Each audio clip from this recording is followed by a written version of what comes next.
کہ یہ فیصلہ کیا دیتے ہیں، اور اس کے بعد ہی اس کا جو اثر ہے وہ آپ کو دور تک نظر آئے گا۔ کیا اس کے اثرات ہوں گے؟ نمبر 1 پہلی چیز تو یہ ہے کہ اس میں اگر تو فیصلہ پی ٹی آئی کے حق میں آتا ہے تو اس صورت میں جو مخصوص نشستیں ہیں وہ پاکستان تحریک انصاف کو ملتی ہیں، تو ظاہر ہے قومی اسمبلی میں نمبر گیئر میں ایک میجر فرق پڑے گا۔ صرف قومی اسمبلی نہیں، پنجاب اسمبلی، خیبر پختونخوا اسمبلی، ہر جگہ پر اچھی خاصی تعداد میں پی ٹی آئی کو نشستیں مل جائیں گی، جو کل ملا کے میرا خیال ہے کہ کوئی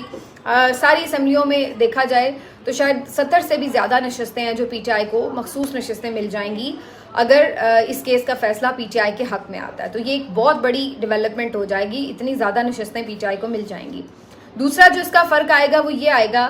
کہ اس سے پھر جو حکومتی اتحاد ہے اس کی 2/3 میجورٹی ختم ہو جائے گی۔ اگر پی ٹی آئی کو واپس مخصوص نشستیں مل جاتی ہیں تو اس صورت میں 2/3 اکثریت ختم ہو جائے گی حکمران اتحاد کے پاس، اور اس طرح پھر کوئی بھی آئینی ترمیم اگر یہ سوچ رہے ہیں کرنے کے لیے تو اس میں ایک رکاوٹ آ جائے گی۔ اور ابھی جیسے کہ اسناد ملک صاحب کی یہ سٹوری بھی ہے، کورٹ رپورٹر ہیں سینئر، اور بھی باقی لوگ بھی کورٹ رپورٹرز یہ رپورٹ کر رہے ہیں، اور فضا میں ایک اینٹیسپیشن ہے کہ قاضی فائز عیسیٰ صاحب کی ایکسٹینشن کے لیے کوئی ایسی قانون سازی کی جا رہی ہے۔ اسی طرح سے آئندہ چیف جسٹس کا تقرر کیسے ہو، اس کے لیے بھی کچھ کنٹروورشل سی باتیں ہیں کہ جی جو ٹاپ سینئر 5 ججز ہیں ان کے نام جائیں اور پھر ان میں سے کوئی بھی پک اینڈ چوز ہو سکے۔ اس کے اوپر بھی لوگ اعتراض کر رہے ہیں کہ اس طرح تو کوئی بھی جج لابنگ کرتا پھرے گا چیف جسٹس بننے کے لیے۔ اس کے علاوہ مزید بھی ہے کہ جو ججز کی تقرری ہے کورٹس کے اندر، اس کے طریقہ کار کے اوپر بھی تو کافی اس میں امینڈمنٹس کی کوشش کر رہی تھی یہ موجودہ حکومت، اور یہ اسی صورت ممکن تھا کہ اگر ان کے پاس 2/3 میجورٹی رہتی، اور یہ 2/3 میجورٹی اسی صورت میں ممکن تھی اگر پی ٹی آئی کی مخصوص نشستیں ان کو حاصل رہتی۔ لیکن یہاں پر آج صورتحال یہ ہے کہ ہم دیکھ سکتے ہیں کہ اگر یہ مخصوص نشستیں واپس پی ٹی آئی کو مل جاتی ہیں جو ان کا حق بنتا ہے، تو پھر اس صورت میں جو مخصوص نشستوں کے بعد ان کی جو تعداد ہے وہ 2/3 نہیں رہتی۔ تو اس طرح یہ جو قانون سازی ہے اس میں ایک رکاوٹ آ جائے گی، اور اس طرح اگر قاضی فائز عیسیٰ صاحب کو ایکسٹینشن دینے کے لیے کوئی آئینی ترمیم کی جا رہی تھی تو اس کے لیے مطلوبہ تعداد موجود نہیں رہے گی اس حکومت کے پاس۔ تو یہ ایک بہت سگنیفیکنٹ ہے کیس اس لحاظ سے۔ تو دیکھتے ہیں، اچھی بات یہ کہ اس میں چیف جسٹس قاضی فائز عیسیٰ صاحب نے خود کو نہیں رکھا ہے، کیونکہ اگر یہ خود بھی اس کیس کی سماعت کرتے تو یہ سیدھا سیدھا کانفلکٹ آف انٹرسٹ ہوتا، مفادات کا ٹکراؤ، کیونکہ اس کا سیدھا براہ راست فائدہ قاضی صاحب کو ہو سکتا تھا۔ تو اچھا ہے کہ انہوں نے خود کو اس کیس سے الگ رکھا ہے، اور باقی جو 3 جج صاحبان ہیں سینئر لوگ ہیں یہ اس کیس کا فیصلہ کریں گے۔ تو اس طریقے سے جو آگے کا منظرنامہ ہے وہ بڑی حد تک تبدیل ہوتا ہوا ہمیں نظر آ رہا ہے۔ اب جی دوسرا جو اہم معاملہ ہے اس کے اوپر بات کرتے ہیں۔ بابر ستار صاحب نے آج جو آڈیو لیکس والا کیس تھا اس میں آپ کو یاد ہوگا میں نے پچھلے ویلاگ میں ڈیٹیل میں بتایا تھا کہ کس انداز سے جو مختلف محکموں کی طرف سے ان پہ اعتراض عائد کیا گیا تھا، انہوں نے وہ اعتراض نہ صرف ریجیکٹ کیے بلکہ ان کو 5-5 لاکھ روپے جرمانے کی سزائیں بھی سنائیں، اور ان کو یہ نوٹس بھی کیے کہ ذرا آپ لوگ بتائیں کہ آپ کو کس نے کہا تھا کہ یہ اعتراض جو ہے وہ دائر کریں۔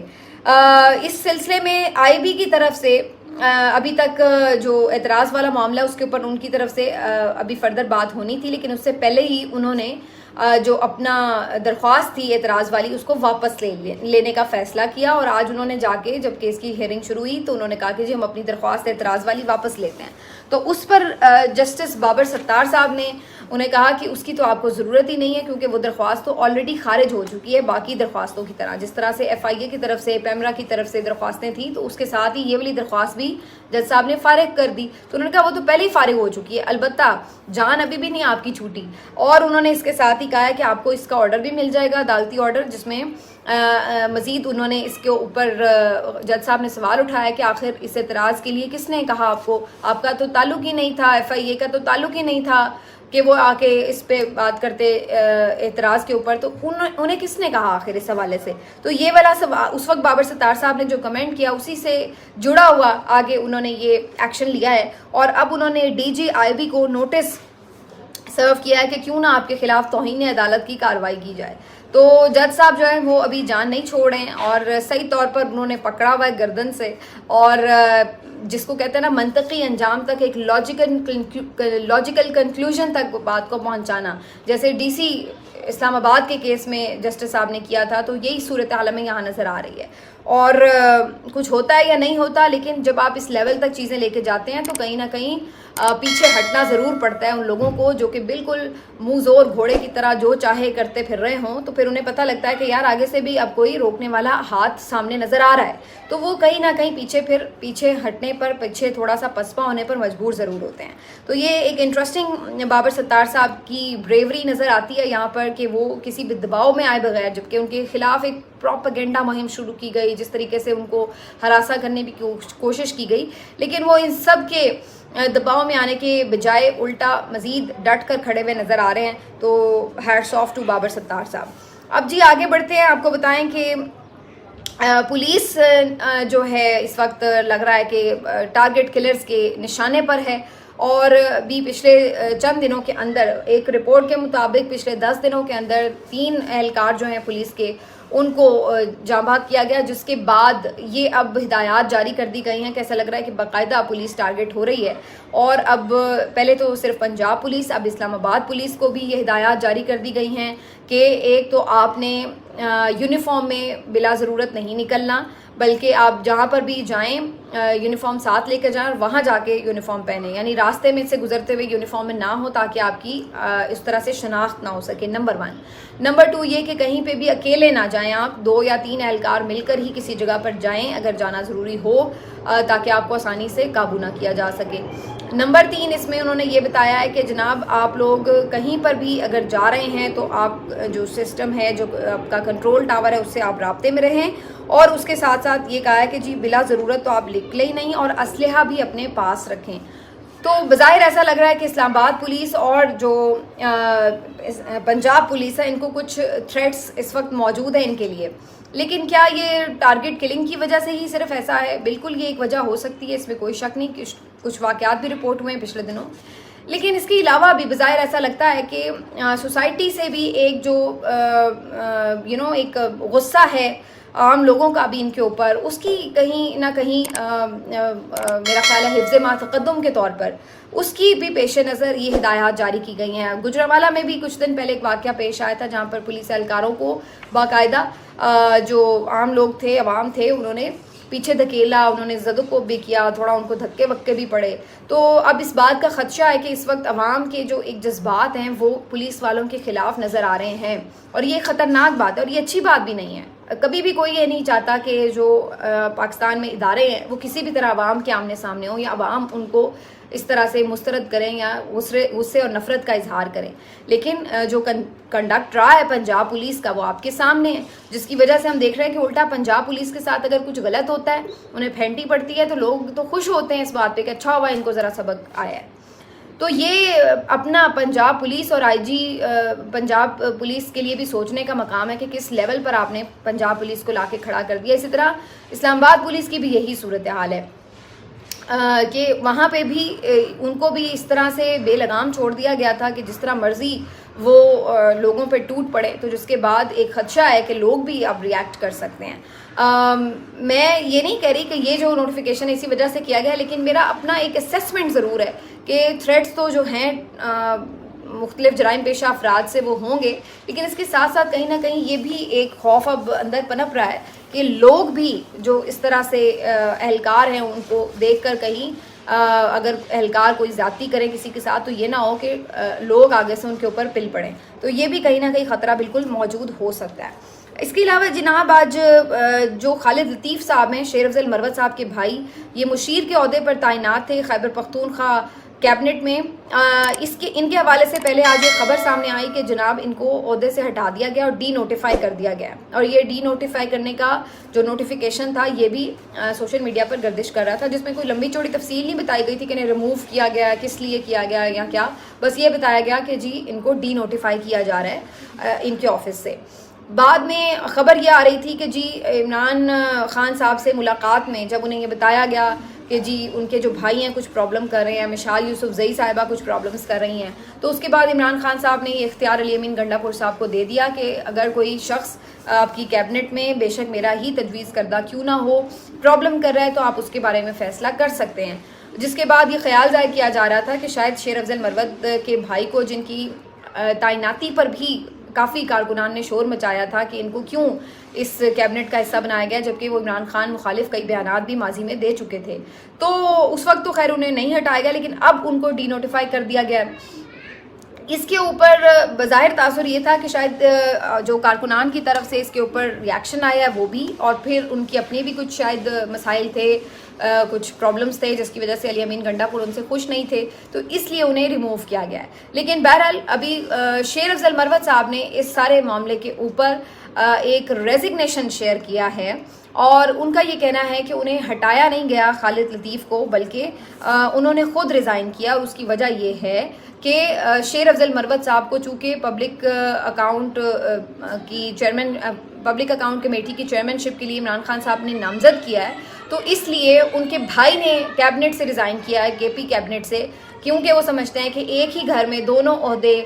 دو بڑے بھائیوں کے درمیان ہوں تو یہ اچھا تاثر نہیں جائے گا، تو اس لیے انہوں نے ریزائن کر دیا کہ تاکہ شیر افضل مروت جو ہیں وہ پبلک اکاؤنٹس کمیٹی کے چیئرمین بن سکیں. ویسے تو ابھی یہ بھی فائنل نہیں ہے کہ وہ بنتے ہیں یا نہیں، کیونکہ اس معاملے پہ بھی خبر یہی آ رہی ہے کہ ابھی بھی الٹیمیٹلی حتمی فیصلہ ہونا باقی ہے. لیکن شیر افضل مروت صاحب شروع سے ابھی تک اس بات کے اوپر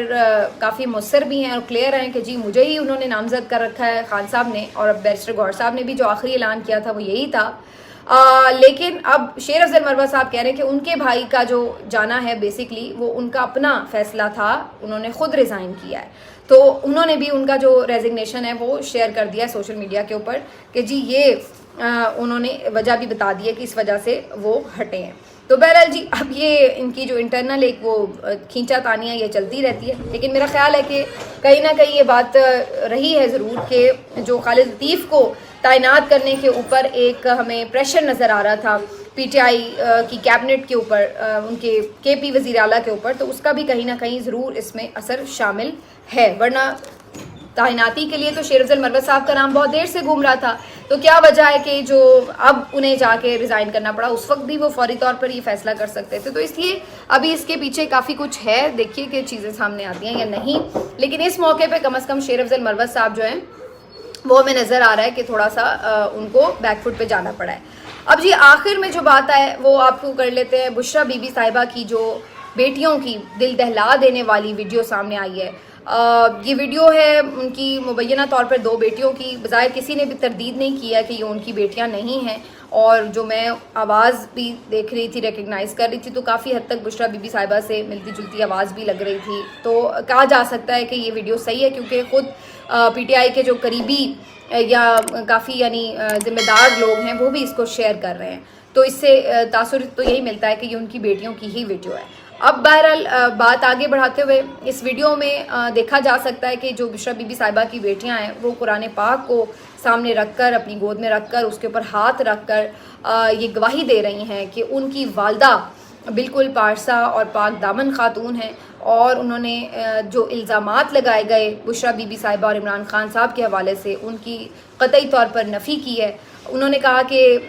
بالکل یہ جھوٹے الزامات ہیں کہ ان کے درمیان آپس میں کوئی تعلقات تھے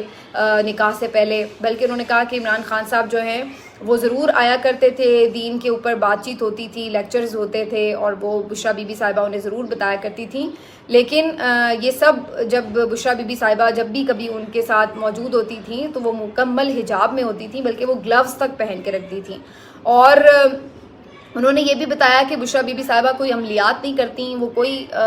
جادو ٹونا تو دور کی بات ہے، وہ کوئی پیر نہیں ہیں، نہ انہوں نے کبھی کلیم کیا ہے. اور یہ بھی انہوں نے کہا کہ ہاں دین سے ضرور ان کا تعلق ہے، اس پہ وہ اسٹڈی کرتی ہیں، اس پہ وہ بات کرتی ہیں، اور اسی بارے میں لوگوں کو بھی سمجھاتی بھی ہیں. انہوں نے یہ بھی کہا کہ جو الزامات لگائے گئے عدت کے حوالے سے وہ بھی بے بنیاد ہیں کہ عدت کی مدت پوری نہیں کی. اور یہ بھی انہوں نے کہا کہ جو ان کے والد ہیں انہوں نے یہ جو الزامات لگائے ہیں بظاہر یہی لگتا ہے کہ وہ دباؤ میں یہ سب کر رہے ہیں.